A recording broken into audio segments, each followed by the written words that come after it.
Welcome friends, मैं doctor Sunita Beniwal, assistant professor. आज का टॉपिक है monetary policy, meaning and objective. मौद्रिक नीति, उसका अर्थ एवं उद्देश्य। किसी भी देश की अर्थव्यवस्था को सुचारू रूप से चलाने के लिए मुद्रा पर उपयुक्त नियंत्रण रखना अति आवश्यक होता है। मौद्रिक नीति किसी भी देश के लिए आर्थिक नीति का हृदय मानी जा सकती है। सामान्य शब्दों में यदि हम कहें तो मुद्रा से संबंधित समस्त नीतियों को हम मौद्रिक नीति कहते हैं। केंद्रीय बैंक के द्वारा अपनाई गई नीति को मौद्रिक नीति या साख नियंत्रण नीति कहा जाता है।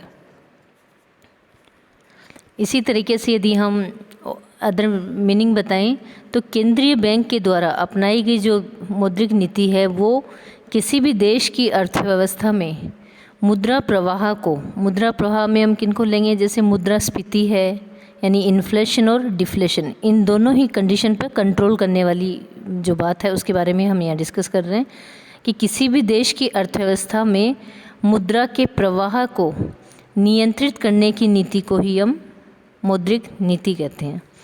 अगर हम फाइनल मीनिंग बताएं मौद्रिक नीति का, तो मौद्रिक नीति या मॉनेटरी पॉलिसी एक ऐसी पॉलिसी है जिसके माध्यम से किसी भी देश की मॉनेटरी अथॉरिटी यानी मौद्रिक प्राधिकरण, वो कौन है, केंद्रीय बैंक, उस देश के अंदर या उस देश की अर्थव्यवस्था के अंदर ब्याज की दरों के नियंत्रण के माध्यम से मनी सप्लाई को नियमित और नियंत्रित करता है। उस नीति को हम मौद्रिक नीति कहते हैं। आगे है ऑब्जेक्टिव ऑफ मॉनेटरी पॉलिसी, मौद्रिक नीति के उद्देश्य। भारत में मौद्रिक नीति का लक्ष्य दो उद्देश्यों को प्राप्त करना माना गया है। फर्स्ट है प्राइस स्टेबिलिटी, मूल्य स्थिरता। सेकंड है इकोनॉमी के प्रोडक्टिव एरियाज़ के लिए जो हमें लोन चाहिए उसकी उपलब्धि को सुनिश्चित करना।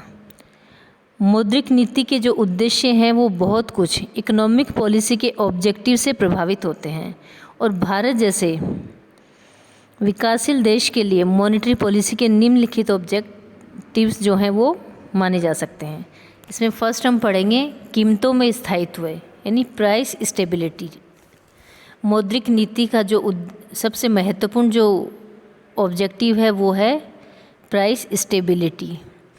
कीमतों के जो उतार चढ़ाव है उसकी वजह से हमारी इकोनॉमी में दो तरह की कंडीशंस हमें देखने को मिलती हैं, इन्फ्लेशन और डिफ्लेशन। इन्फ्लेशन और डिफ्लेशन दोनों ही कंडीशन में जो प्राइसेस में उतार चढ़ाव होते हैं उनकी वजह से हमारी जो इकोनॉमी है उसके ऊपर बुरा प्रभाव पड़ता है। तो महत्वपूर्ण उद्देश्य जो है ये कीमतों में स्थायित्व है और मौद्रिक नीति के जो टूल्स हैं या उपकरण हैं उनका उपयोग करके हम इस स्थिति के ऊपर नियंत्रण पा सकते हैं। सेकंड हमारा ऑब्जेक्टिव है रोजगार में वृद्धि, इंक्रीज इन एम्प्लॉयमेंट। मौद्रिक नीति के द्वारा हम एम्प्लॉयमेंट को कैसे बढ़ा सकते हैं कि मौद्रिक नीति को हम अधिक रोजगारपरक बनाकर देश में बेरोजगारी को दूर कर सकते हैं। जैसे एग्जाम्पल के लिए जो हमारे प्राइमरी सेक्टर या प्राथमिकता प्राप्त जो क्षेत्र हैं उनमें हम बैंक लोन को उपलब्ध करवा दें। इसी तरीके से बैंक के द्वारा जो लोन दिए जाते हैं वो जिस एरिया को हमें डेवलप करना है, जिसकी वजह से ज़्यादा एम्प्लॉयमेंट लोगों को मिले, उस एरिया के लिए कम ब्याज दर पे लोन उपलब्ध करवाए जा सकते हैं। थर्ड ऑब्जेक्टिव है आर्थिक विकास या इकोनॉमिक डेवलपमेंट। एक विकासशील देश की सबसे पहली आवश्यकता विकास की गति को तेज़ करना है। मौद्रिक नीति के द्वारा हम क्या कर सकते हैं कि हमारी जो प्राइसेस में होने वाले जो इन्फ्लेशन है या उतार चढ़ाव है उनको रोक सकते हैं, सेविंग्स को बढ़ा सकते हैं। इंफ्रास्ट्रक्चर है उसके लिए हम फाइनेंसिंग कर दें या आधारभूत ढांचे के लिए वित्त की व्यवस्था, इंक्रीज इन इन्वेस्टमेंट, इन सभी उपायों के द्वारा हम इकोनॉमिक डेवलपमेंट को बढ़ा सकते हैं। फोर्थ हमारा ऑब्जेक्टिव है विनिमय दर में स्थायित्व, स्टेबिलिटी इन एक्सचेंज रेट। विनिमय दर क्या होती है, किसी देश दूसरे देश की मुद्रा के कंपैरिजन में हमारी मुद्रा का मूल्य कितना है, वो होती है विनिमय दर। तो अधिकतर विकासशील देश होते हैं उनमें क्या होता है, एक्सपोर्ट्स तो यानी निर्यात तो कम होते हैं और आयात अधिक होते हैं। इनकी वजह से हमारे पास जो फॉरेन करेंसी है उसका अभाव रहता है। और हमारे जो एक्सपोर्ट्स हैं उनको हम कब बढ़ा सकते हैं, जब हमारी इन्फ्लेशन रेट या हमारी जो प्राइसेस हैं वो कम रहें, जिससे हमारे देश की जो प्रतिस्पर्धात्मक शक्ति है उसमें वृद्धि हो जाती है। तो मौद्रिक नीति का उपयोग करके हम विनिमय दर के उतार चढ़ावों को भी रोक सकते हैं। नेक्स्ट 5th हमारा ऑब्जेक्टिव है बचत व विनियोग में संतुलन, equilibrium in saving and investment. यदि हम देखते हैं कि इकोनॉमी में यदि सेविंग्स बढ़ रही हैं और इन्वेस्टमेंट नहीं बढ़ रहा है तो इससे क्या होता है, एम्प्लॉयमेंट पे और हमारी जो नेशनल इनकम है इन दोनों पे ही बहुत अधिक बुरा प्रभाव पड़ता है। तो मॉनेटरी पॉलिसी जो होती है वो इस तरह की होनी चाहिए कि वो इन्वेस्टमेंट को प्रोत्साहित कर सके, और इसके लिए हम मॉनेटरी पॉलिसी के जो विभिन्न टूल्स हैं उनका उपयोग करके हम इन्वेस्टमेंट को बढ़ा सकते हैं। 6th ऑब्जेक्टिव है आय व धन के वितरण की असमानता को कम करना, to reduce the inequality of distribution of income and wealth.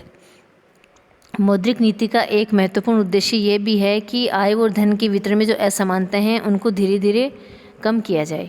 इसके लिए हम क्या कर सकते हैं कि अगर हमें इकोनॉमी में सोशल जस्टिस या सामाजिक न्याय को बढ़ावा देना है तो उसके लिए हमारी सोसाइटी के जो कमज़ोर वर्ग हैं उनको हम कम रेट ऑफ इंटरेस्ट पे उधार देकर उनकी आर्थिक स्थिति में सुधार ला सकते हैं। और ऐसा हम मॉनेटरी पॉलिसी का उपयोग करके कर सकते हैं जिससे आय और धन की वितरण की जो असमानताएं हैं वो कम हो जाती हैं। 7वां और हमारा लास्ट ऑब्जेक्टिव है मुद्रा की मांग व पूर्ति में सामंजस्य, in relation to the demand of money and supply. हम देखते हैं कि जब हमारी इकोनॉमी में मनी की डिमांड और जो सप्लाई है उन दोनों में इक्विलिब्रियम नहीं रहता है तो इकोनॉमिक अनस्टेबिलिटी यानी आर्थिक अस्थिरता की जो स्थिति होती है वो उत्पन्न हो जाती है। तो कभी तो मनी की डिमांड ज़्यादा हो जाती है और कभी मनी की सप्लाई ज़्यादा हो जाती है। तो इन दोनों ही कंडीशन में अगर हमें संतुलन लाना है तो उसके लिए जो मौद्रिक नीति है वो सफलतापूर्वक कार्य कर सकती है। तो एंड में हम ये कहेंगे कि किसी भी देश का जो विकास है या डेवलपमेंट है उसमें जो मॉनेटरी पॉलिसी है उसका बहुत ही इम्पोर्टेंट रोल होता है। तो आज की वीडियो लेक्चर में हमने पढ़ा है कि मॉनेटरी पॉलिसी का इंट्रोडक्शन क्या है और मॉनेटरी जो पॉलिसी है उसका मीनिंग क्या है और मॉनेटरी पॉलिसी के ऑब्जेक्टिव्स क्या है। Thank you.